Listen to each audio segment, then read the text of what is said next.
perheeni on murhattu. Itse makasin sairaalassa kuolemankielissä viikkokausia.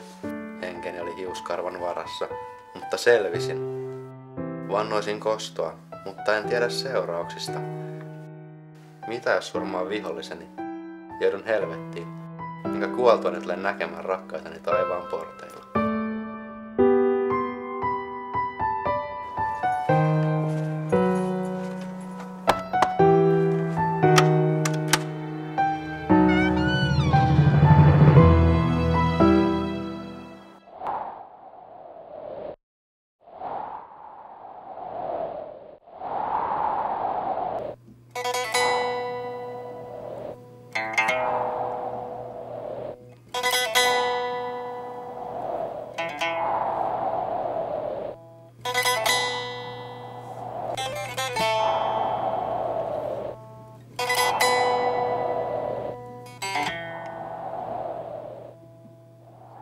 Sensei, mitä minun tulisi tehdä?